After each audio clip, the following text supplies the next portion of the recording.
The national government over the last 3 weeks has been forking over hundreds of millions in relief assistance to quake-stricken victims in central Visayas and southeastern Mindanao.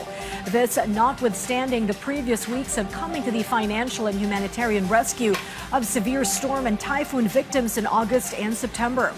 Still, government coffers are far from depleted. This report. President Ferdinand R. Marcos Jr. has released nearly 300 million pesos in aid to earthquake-hit communities in Davao and the Caraga region, underscoring his administration's commitment to swiftly deliver relief and recovery support. I know that lahat ng bawat lugar may kaibahan sa pangangailangan. Yung iba, kailangan ayusin yung water supply. Yung iba, kailangan buksan yung kalsada. Iba-iba. And that's why, ang thinking namin, ibigay na lang namin sa inyo yung pondo. Alam ninyo, mas alam ninyo kaysa sa amin ang pangangailangan dun sa area ninyo. The palace assured that government resources remain sufficient to respond to disaster victims, amid concerns that the National Risk Reduction and Management Council, or the NDRRMC's budget may run low because of consecutive typhoons and earthquakes. Meron pa rin po tayong 12.005 billion sa contingent fund.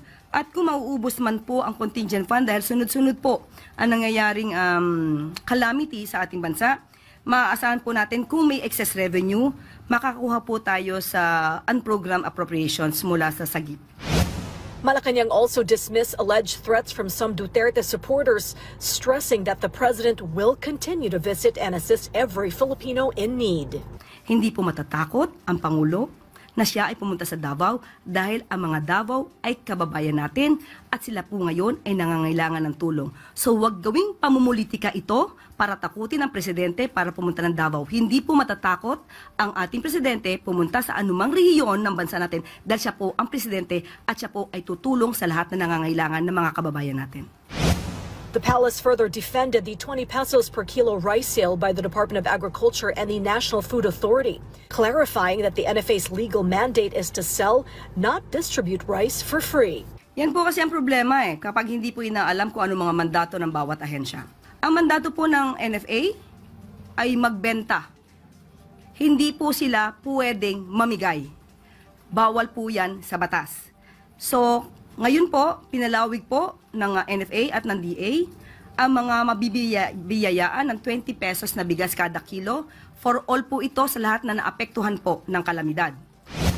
President Marcos has also ordered a probe on alleged 100 million ghost farm-to-market roads in Davao Occidental. Projects that were actually meant to speed up the transport of goods from farms to markets and help stabilize food prices. Yes, opo. At nagkausap na rin po ang si Secretary Vince at saka si Secretary Kiko at pagtutulungan po nila ito para maimbestigahan, lalo na kung ito'y ghost projects, dapat po ma-actionan agad. This is Sharm Zespina from the National TV Network for a new and better Philippines.